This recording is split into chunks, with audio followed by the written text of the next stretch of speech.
der Trending Topics Podcast. Herzlich willkommen bei einer neuen Folge. Wir sprechen mit Experten über Startups, Unternehmertum und Innovation. Der Trending Topics Podcast. Viel Spaß beim Zuhören. Herzlich willkommen zu einer neuen Ausgabe des Trending Topics Podcast. Mein Name ist Max Lammer. Mein Thema ist Employee Experience und ich habe heute zu Gast Chief People Officer von N26, der Challenger Bank, die jetzt gerade nach Wien kommt. Und zwar Noor von Boven. Sie ist verantwortlich für Menschen, Personal, Employee Experience und wir werden uns heute darüber unterhalten, wie N26 mit dem Thema umgeht, was alles passiert, was sie machen. Ich freue mich sehr, dass Noor sich Zeit genommen hat, heute kurz vor der offiziellen Eröffnung des Wiener Standorts. Noor, super happy to have you here. Thanks for joining the podcast. Yeah, I'm very excited to be here. Wir müssen das in Englisch machen. Ich spreche ein bisschen Kinderdeutsch, so the best will be in English. That's perfect. Maybe, Noor, you can tell us a little bit about your background first. So, what's your position? Where do you come from? And then we look into the topics. Cool. So my background is much more in large corporate organizations, always on the tech side and consumer products. So I worked for a long time for Dell and later for TomTom. And before N26, I was the VP of People at SoundCloud, the music streaming company. My career in HR has always been more on the HR generalist side, so the traditional HR business partnering, where you would take the employee experience, but also have a strong focus on management and leadership. And you will see, and I'm sure that we will get to it, that a lot of the designs that I implement now that I'm responsible for HR or people teams end to end come from those experiences as an HR business partner. But we can touch on that. Super. First point, I'm a little most interested, not, but it's a good example of how N26 understands HR, or even better said, people. So it's not a chief HR officer, it's a chief people officer. Yeah. This is only a terminus technicus, but it says a lot. Yeah. Maybe what was the background or the mindset behind that? Yeah, so I changed it. So actually when N26 and I started talking, they were looking for a CHRO. So they were talking about human resources and it was the HR department. Because it also got always a bit complicated when you're the chief people officer, you have a chief product officer, so you have two CPOs, right? Okay. So from the practicality, a lot of founders or CEOs are not so happy with that change. But for me, it was very important to make that change. To some extent, you can call it semantics, but it actually has a story behind it. Like one of the things, the first thing that I did when I joined, and N26 back then had 200 employees, which is way less than the 1,500 that we have today, but it's still a lot of people if you want to meet them all face to face. So I did breakfast sessions every morning with 10 employees, so I could talk to everyone. I gained a lot of kilos with all those breakfasts, but it was very insightful. And one of the key themes that came back from people was what we love to see in the next part of the journey is that the people are really at the core of everything that we do.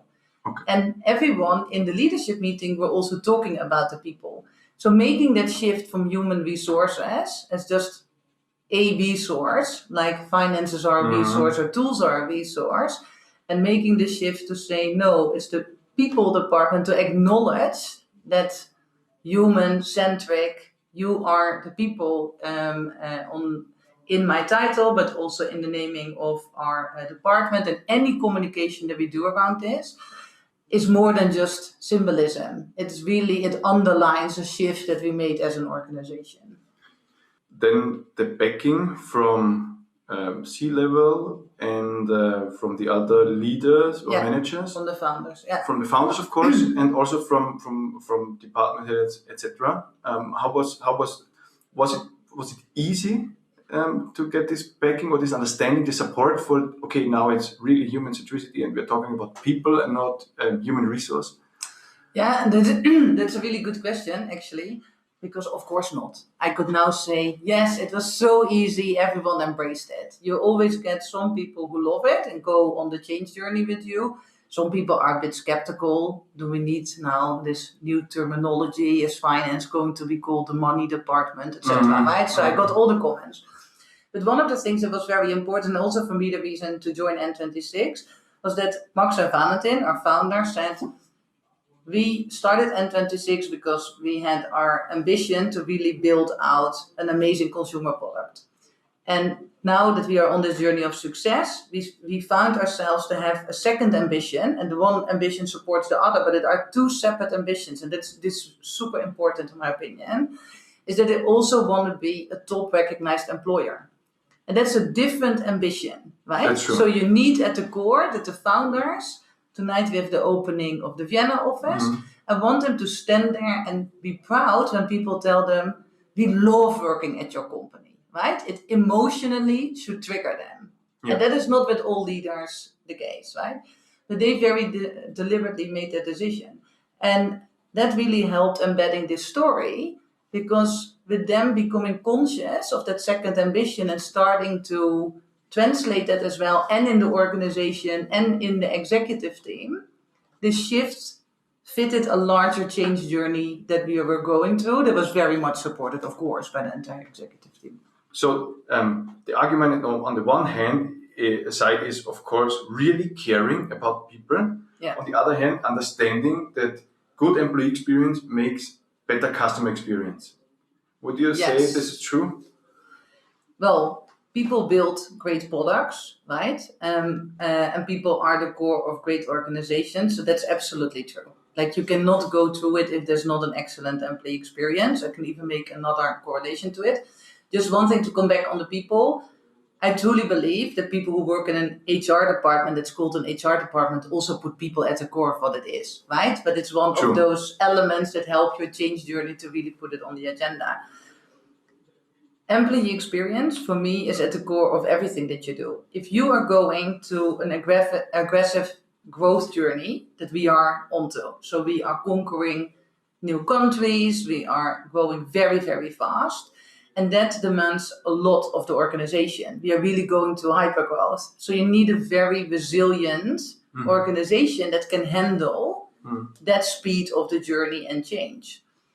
Employee experience is at the core of the resilience of employees. Because when people are engaged and they are happy in their work and they enjoy it, they have much more resilience to go through it. If you are not focused on that part, like it's a fundamental, basically it's employee health, right? If your organizational health needs to be there, that is fed completely by the employee experience. And I can tell you that if we wouldn't have focused on it, and we wouldn't have such an engaged organization, our business would have broke. We wouldn't be able to go to the growth that we have done in the last 18 months.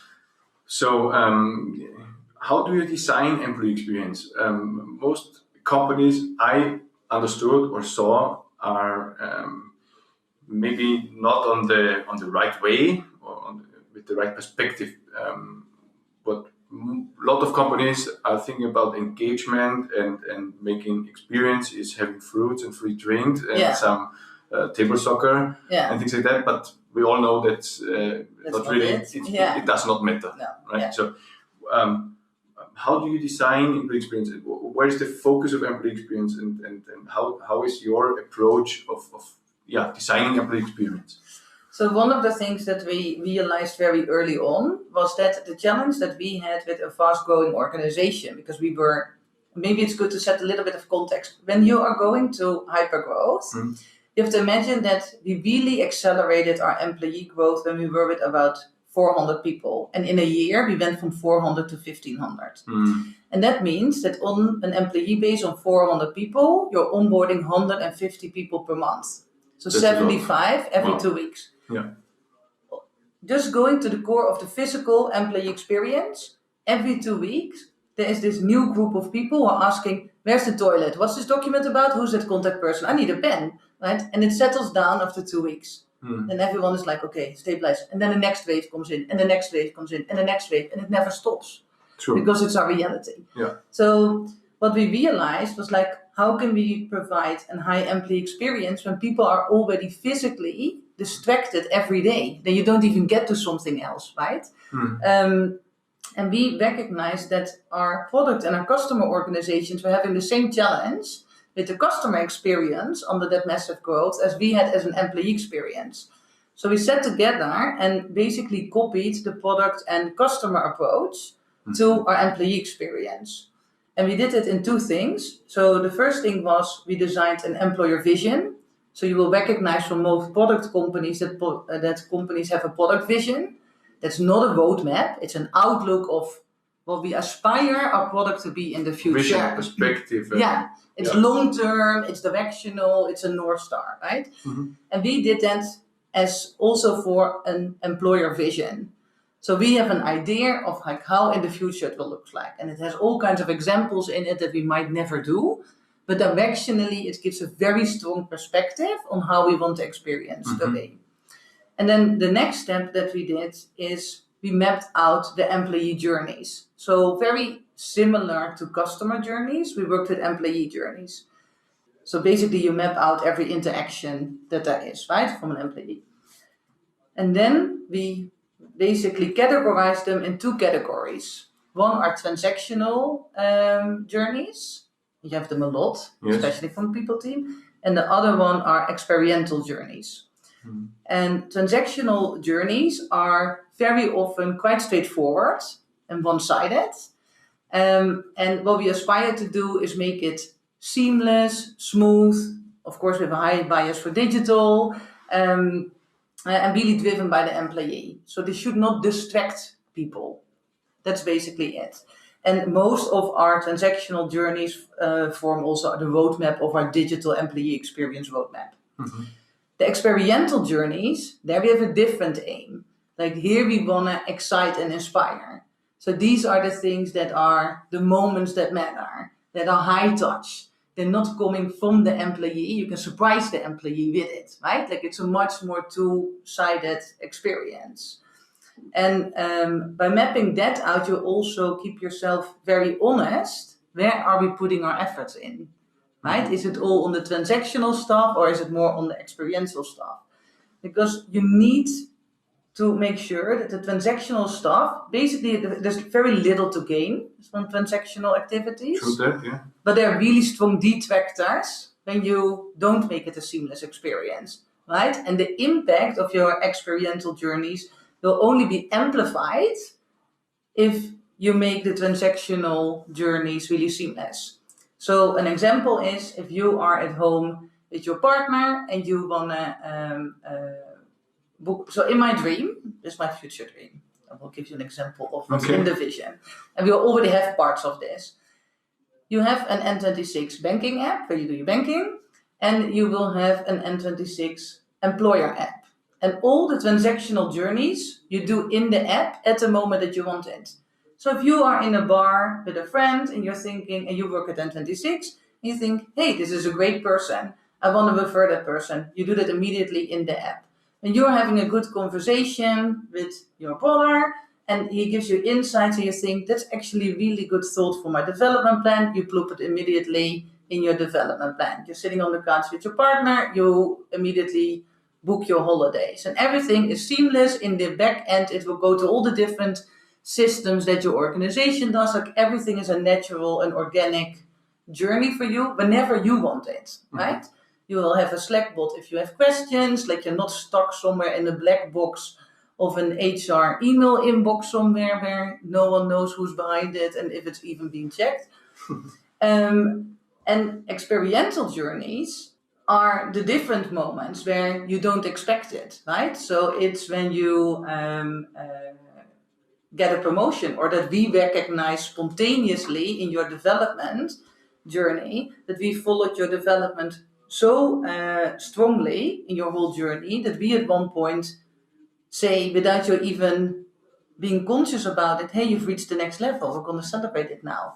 And it was just slightly before you thought that the moment was there, right? Then you can really create differentiating experiences. Sounds really, really great. What are the components that people like most in N26 employee experience? What it makes really so exciting, or where is the moment? You're talking about the experiential journeys, and how do you measure it, or how is the understanding of if people really like it then? Yes. So there are a couple of things. So we do a lot of feedback loops, right? So let's start with the basic, an engagement survey. Most companies do an engagement survey or happiness survey or employee satisfaction survey. Once a year or every 2 years? Yeah, like most companies do it once a year with a one-off exercise where as a CEO and the chief people officer, you're standing in front of the crowd. This was the feedback. Thank you for the feedback. We'll do something with it. And the whole group looks at you sarcastically and thinks, okay, see you next year.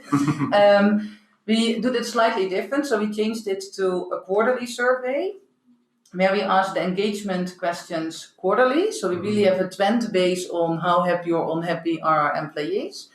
We also do that for the direct managers questions. So it provides the managers the feedback on the direct managers on a quarterly basis. So these are questions around, does my manager care about me? Mm-hmm. Do I feel safe with my manager? Do I have regular one-on-ones with my manager? Mm-hmm. Does my manager support my development? And by providing managers that feedback on a quarterly basis, that's a great tool for management development, but it also keeps it an ongoing relation. That's all in the same tool. And then we have differentiated different factors that influence engagement, and that are around 14 factors. So it's like personal development, reward, but also your physical office space, leadership, direction, strategy, ownership, etc. This moment, sometimes it's a single moment, sometimes it's a lasting moment, like leadership and things like that. Yeah. So you have categorized in 14 shades of experience. And those we only ask once a year, but in the moment where it's relevant. Mm-hmm. So every quarterly engagement survey will have engagement questions, direct managers questions. Those are consistent over the quarter. And then per quarter, there are 3 or 4 items coming back. So for example, in Q2, we ask strategy, direction, and leadership. Because in Q1, we should have communicated the strategy. So it's a natural moment to check in Q2 where people stand. In Q3, we have our annual salary cycles and development cycles. So it's good in early Q4. We check in how people feel about it. And is everybody joining these surveys, or how is the quote or the rate? Participation rate? Yeah, so the participation rate is always between 75 and 80%. Okay, well, that's good. So that's a good engagement. What we saw is that especially, so the managers really engage with getting their direct feedback on a quarterly basis. So they also encourage their team, of course, to give follow-up feedback to see how it moved. Is this feedback or the result of the feedback loops of the surveys, has it any impact on rewards of the managers? Is there a link or is there a connection between satisfaction and salary? No, it's not linked to reward, because especially with managers' feedback, there's a lot of contextual information, right? So for example, when you're growing at our pace, sometimes we hire managers to do a turnaround job. Okay. Right? So then that's not a very popular thing to say, but then if your employees are slightly unhappy with the change journey that you're in, that can be in design with the journey that you're on. So then we guide managers through it. So we normally say to managers, okay, if we start a change journey now, that can have an impact on 2 or 3 surveys, but then it needs to turn around. So we measure it very, very tightly. Okay. And if it doesn't turn around after that time, then we have a performance challenge with the manager. There are also other data points, of course. So you have set up people analytics. Yeah. In these terms. Yeah. And so you as a startup or now scale up. Have another look at data. Yeah. How would you say when you compare it to your former companies? Yeah. Were they also in people analytics and data measuring around people? How is the development also for you in these terms? I think we have a little bit of an advantage that there was no legacy. Mm-hmm. So in the organizations that I worked, I think on the status quo, they would be more advanced because the tooling is better and allows for it, right? True. Like we are really stretching every infrastructure. But if you're looking at the journey that we are on and how we are using our data, we are fast tracking to a really advanced position. And of course, that's always easier, right? Like we have no legacy. So everything that we design, we can design for the future and set up immediately in how it works for us. So and we're a very data-driven company. So of course, totally understood. And so it's in the culture much more with managers and leaders. So it's not only driven by our people team, right? I don't think the people by nature actually are very analytical, right? Like it's a skill set that we as a profession need to build up. But when you work in an organization that's so data driven, right? So managers demand it, leaders demand it, every change is measured with data. It's easier to excel at it because the whole ecosystem carries it and things along with you. So it's not only HR people in a bubble designing what are the best people analytics. No, a lot of our people analytics agenda is really driven by the business needs that is identified by the people who are closest to the business and the business together. How is the setup of your people team then? Because you need also analysts and data scientists, or I don't know. Maybe you can describe how the team setup is at N26 in terms of employee experience, people analytics. So these new trends in people management. Yes. So we did set up a people analytics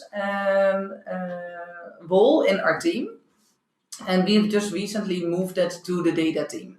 Okay. And in the past, I was always a bit skeptical to have people analytics in the data team because in general, people analytics is never the priority, right? So then very slowly, all of your great initiatives will die out, right? Because like in every company, there's always way more work than there are people, and then the people analytics is at the bottom of the priority list. That's very different in our organization because our business success is, our business opportunity is so obvious that the only risk that we have is that we can scale our organization in a healthy way to cash in on the business opportunity. So that provides you a very different positioning. Yes. So also in the data team. And what we saw is that in the beginning, it was great to have a business analyst who designs your dashboard and things around it. Now, our thinking around people analytics is evolving so strongly that we need to have much more of an end-to-end team. So by having it embedded in the data team, we have end-to-end support of data analysts. Our data analysts moved to that team. So we still have someone with a very strong people background. I'm very close to our chief data officer. So we really come together in designing those roadmaps to make sure that the people insights is really combined with the data team. So that's one element. So that we move to the area where they have the best expertise. On the people team, we have basically 5 teams. So one is employee experience, to start with that. And this team basically has the aim to be completely overly obsessed by the employee. That is their stakeholder. And this is quite different. Focused on this. Everything is employee. Yeah, so the moment that a candidate accepts, it goes to employee experience. So everyone who accepts, that's when your employee journey starts, and then you stay in the community forever. So the employee experience team is also responsible for our alumni. Alumni, okay. Right, so the whole everyone who's in the N26 from the ecosystem. First impression to the alumni status. Cool. And they really need to bring in that thinking as well. And we'll give you 2 points why that's important. Then, of course, in an organization our size, we have a recruiting team, recruiting employee brand. Then we have organizational development. And organizational development, their key stakeholder is management and leadership. So their focus, and so this is very different what most companies have. Most companies have HR business partners who take on the shared responsibility on employee experience and managers and leaders. What happens, this is my background, so I can be critical on that role. What happens in practice is you either have HR business partners who lean more to the employee and less to the management and leadership development, or most HR business partners who lean more to management and leadership and less the employees. Yeah. In a growth organization like ours, your biggest risk is that all of the focus is recruiting, because that's what the business is obsessed about, right? And that your candidate experience overshadows your employee experience. So you need to make sure that you have a bit of, not a siloed team, but siloed responsibilities and accountability. The recruiting team, yes, candidate experience and hiring manager experience is your only focus. Employee experience, the employee. ODE, you need to make sure that we set up the structures, the managers and the leaders to scale the organization. So always from an organizational perspective. Then we have a reward team, because if you scale this size, of course, we need a financial technicality ops setup. That's more traditional, compensation benefits, internal mobility and options. And then the last piece is internal communications. Also more a classical one.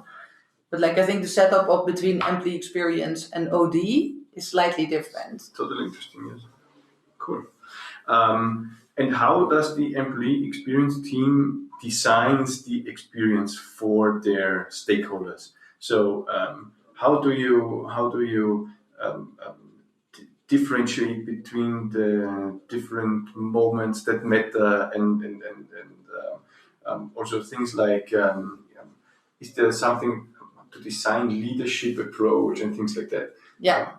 How are you tackling all these different situations and moments that are so important in the employee life cycle or employee journey? So basically in employee experience, we differentiate 3 categories, right? So one is much more of the cultural employee experience. Then you have the digital employee experience and the physical employee experience. And those are different teams in that same journey. Okay. But they do design thinking exercises together. So you have the high level journeys. So take, for example, easy example, onboarding.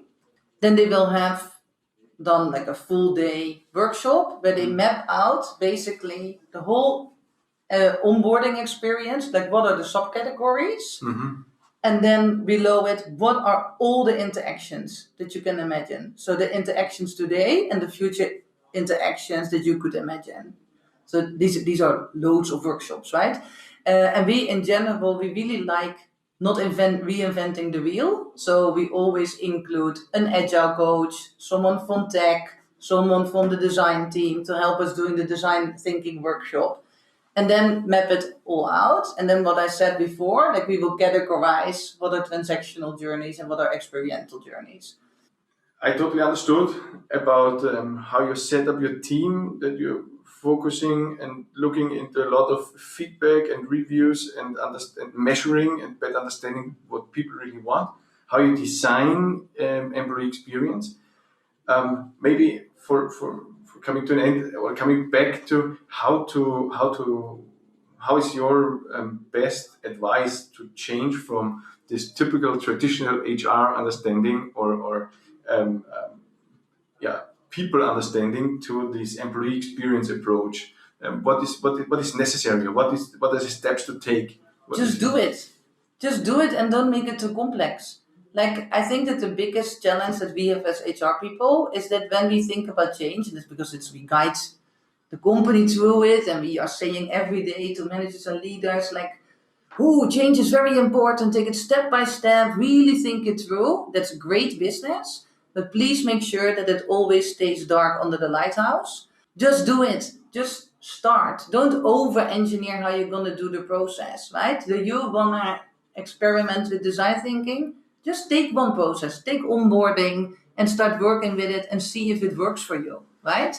But you can test and prototype a lot of things in HR, not only in the deliverables, but also in the way how you get to those deliverables, right? That's one thing. And the second thing is don't copy what other companies do. Like, I'm so allergic for the sentence, and it has nothing to do with any Googlers that might listen, but it's like, but Google did it. That's great. Google has 100,000 employees. We have 1,500 employees. We are not Google, right? So I can be inspired with what Google does, right? And I love that we do the same thing. Like, I love companies being open source and just share all the information that they have, but make it your own, right? Like, you're not another company. Because it worked at Spotify doesn't mean that it will work with your company with 150 people or even the same size. You're a different company. So, and the last thing is, everyone, including me, that you listen to, it always sounds like they've got it completely nailed, right? Mm-hmm. That's so not true. Everyone is in the same shape where you are at, right? If you would ask me the question, what's your focus next year? I can tell you, we have overly focused on transactional journeys, and we need to do way better on the experiential journeys. And that is what we are going to focus on in the next few years. So also, when you go to conferences, be inspired, take things and use it, but don't use the presentations that you see there or whatever that you read as a measurement of the quality that's out there and get in a kind of a self-depression. It's completely unnecessary. If you talk to the people in those companies, it's never as glorious as it's presented, right? So your advice is understand it, make it, but for your own and on your own, and it's not about copying. But most important is that you really, really care and want to care about the people you have. Yeah. Oh, and one last thing. That's one thing that my team member at SoundCloud implemented, which was great for the team. We started Failabrations. And every Friday, we always had a stand-up, like, how was your week and what are you going to do for the weekend? And then people could share their, I hope that no one's offended by my language, but basically their fuck-up of the week and what they learned from it. And that was a very safe way, and it really encouraged people in the team to start testing things, because when it didn't work, that was also okay. And we can all talk about it, right? Yeah, and nobody blamed each other. Of course. Of course, the other way around, because everybody was happy. Okay, you tried it. What did you learn? And then what can I learn from your failure and so on? So totally true. I don't want my team to only play in the safe space. It will be boring like hell, and we will be a mediocre company. Try it out. If, like, for every mistake I make, I get €1, I would be a millionaire. I should put that in my contract.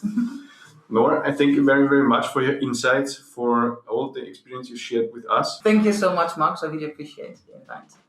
Ich hoffe, ihr schaltet beim nächsten Mal wieder ein, wenn wir uns über Employee Experience unterhalten. Vielen herzlichen Dank fürs Zuhören beim Podcast von Training Topics. Bis bald.